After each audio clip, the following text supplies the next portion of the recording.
जय हिंद।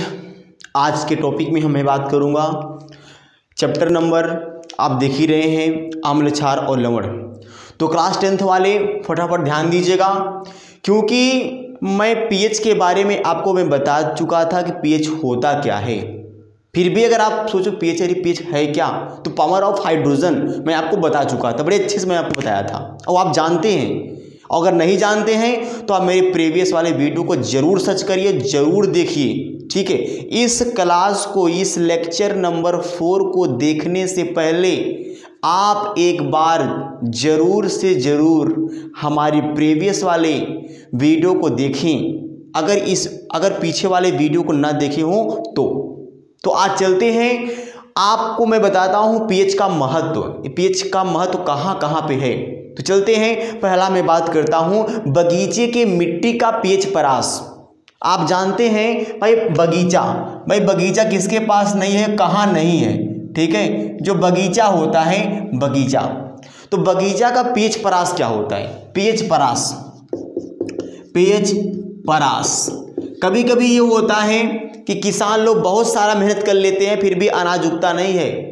आप जानते हैं, क्योंकि हो सकता है उस जो है कि मिट्टी का पीएच बहुत कम है या पीएच बहुत ज़्यादा है, ये भी तो हो सकता है, ठीक है। अगर कोई किसान अपने खेत में मेहनत कर रहा है, हल चला रहा है, अगर उसको अच्छा सा प्रोडक्ट नहीं मिल रहा है, अच्छा उसको अनाज नहीं पैदा हो रहा है, तो वो बहुत करेगा, यूरिया डालेगा, डीएपी डालेगा, तो पोटाश डालेगा, इतना कर सकता है, जिंक डालेगा, सल्फर डालेगा, बट कभी कोई क्या होता है पीएच की जांच नहीं कराते हैं। क्योंकि क्या होता है पीएच, अगर किसी खेत में पीएच, किसी फील्ड में जो होता है पीएच अगर ज़्यादा कम हो जाए, ज़्यादा हो जाए, फिर नुकसानदेह होता है, प्लांट का विकास नहीं होता है, अनाज सही से नहीं होते।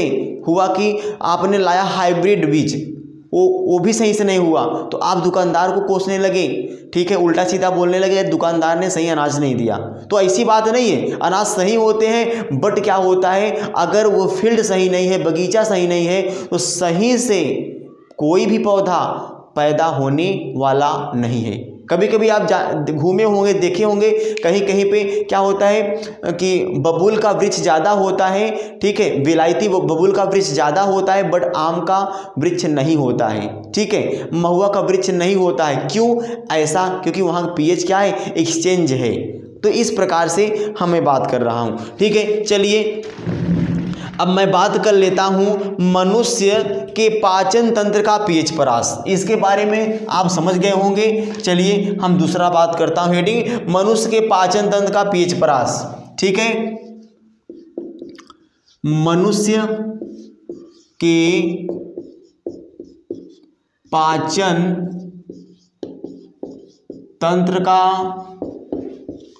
पीएच परास। ध्यान देना, मैं आपको बताया था कि जो मेरी शरीर होती है 7.0 से 7.8 के बीच में काम करती है, मैं आपको बताया था।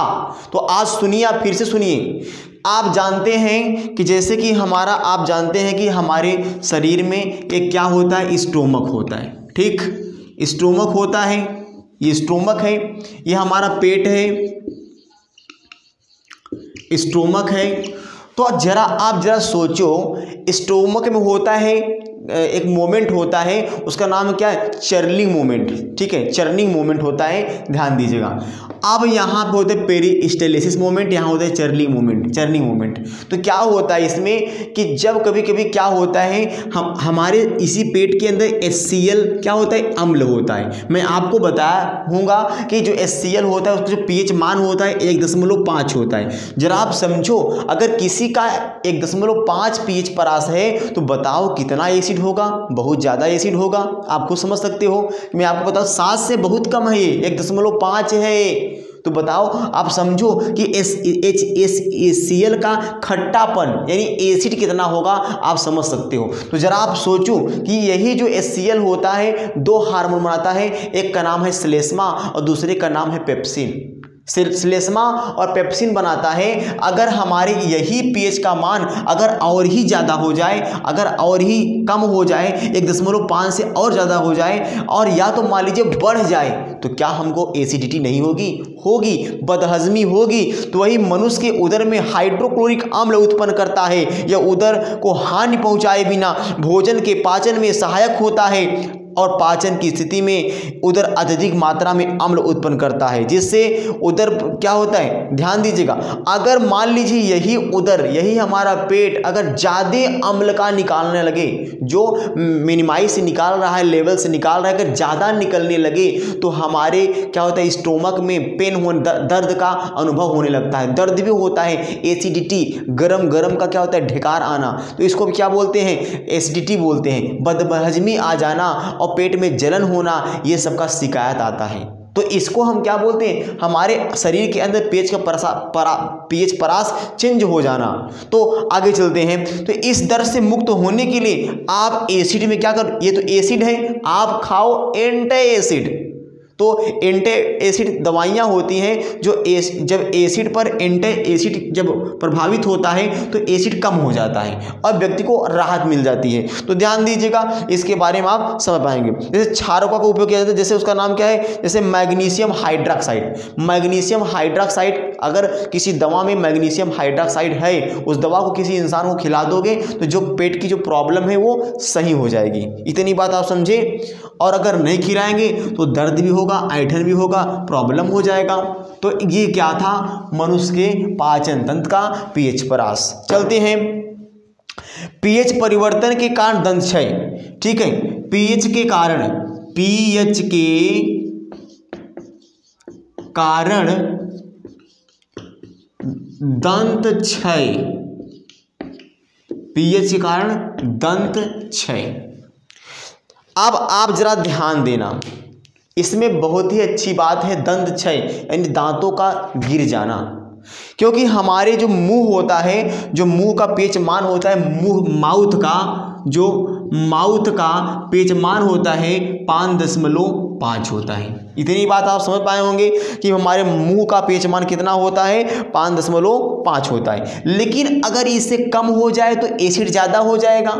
भाई हमारे मुंह में 2 प्रकार के एंजाइम होते हैं, एक का नाम है एमाइलेज, दूसरे का नाम है थायोसाइनेट या लाइसोजाइम।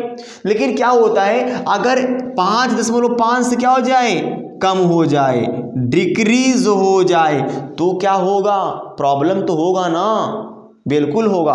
तो अगर डिक्रीज हो जाएगा, कम हो जाएगा, तो दांतों का क्षय प्रारंभ हो जाता है। क्योंकि दांतों के एक दांत में सबसे मजबूत होता है दंत वल्क, यानी इनेमल। जैसे मान लीजिए ये क्या है, दांत है, ठीक है, ये दांत है।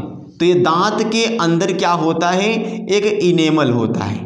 यहाँ पे क्या होता है, जो आप देख रहे हैं सबसे ज़्यादा वाइट कलर का, क्या नाम है, इनेमल है।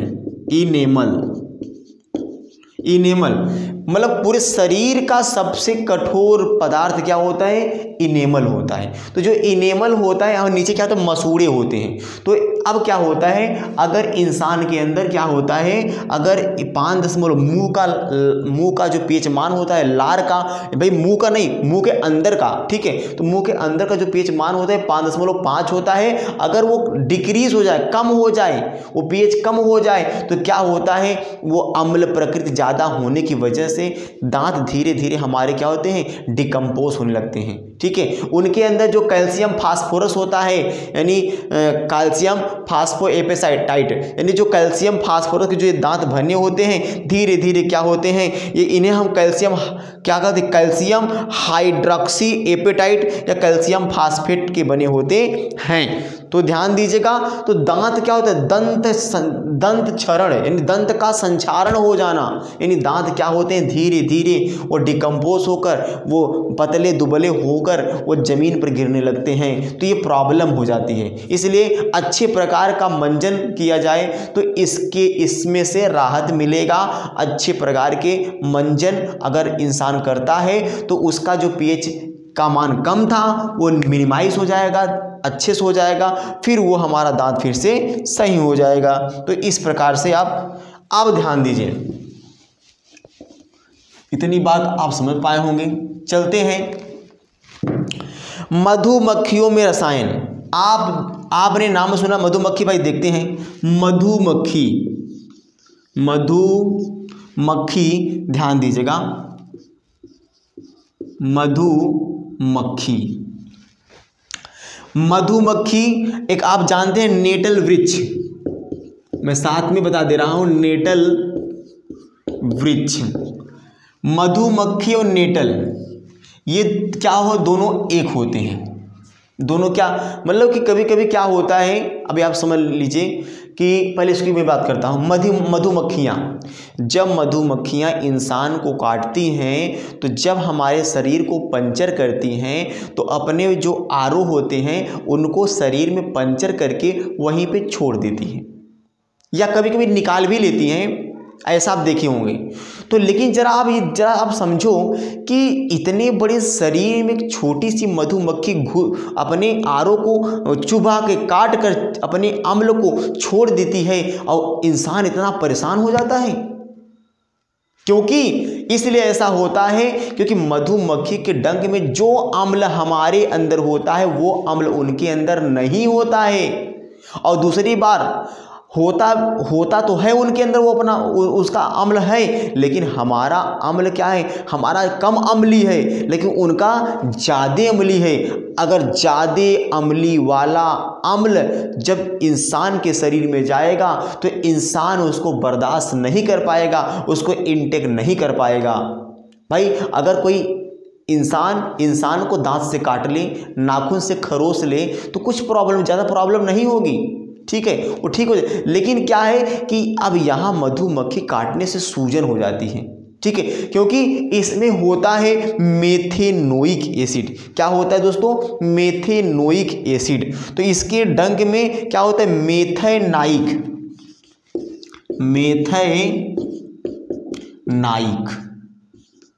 इसके डंक में भी होता है, ठीक है, और इसके डंक में भी होता है मेथेनाइक।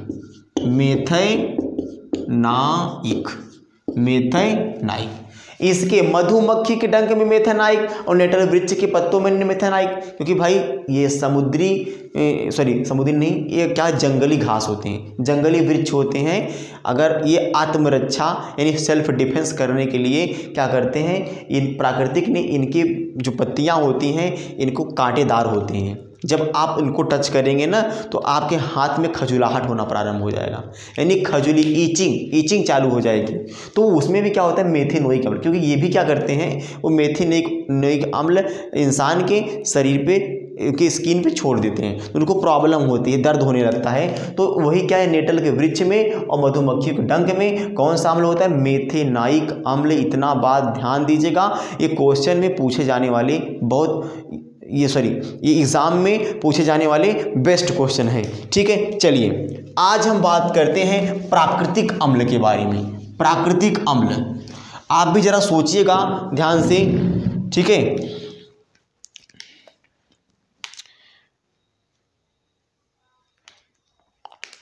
ध्यान दीजिए, प्राकृतिक स्रोत,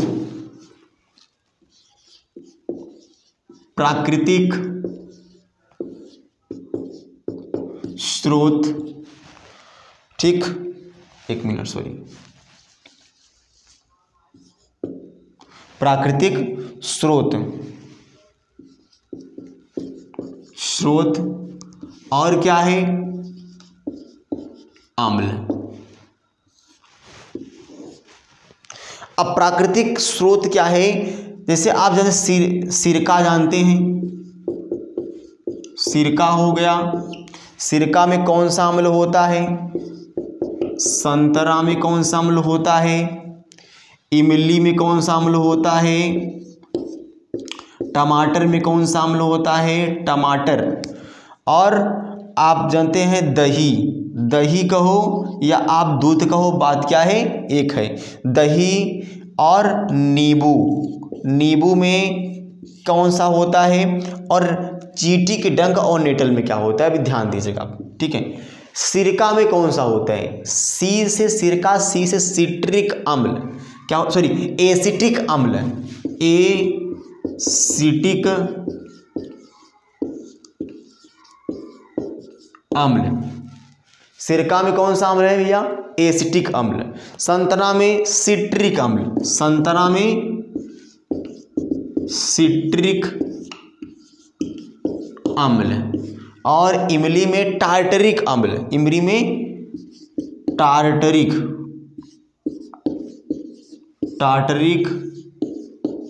अम्ल, टार्टरिक अम्ल होता है। और टमाटर में ऑक्सैलिक अम्ल, क्या होता है? ऑक्सैलिस,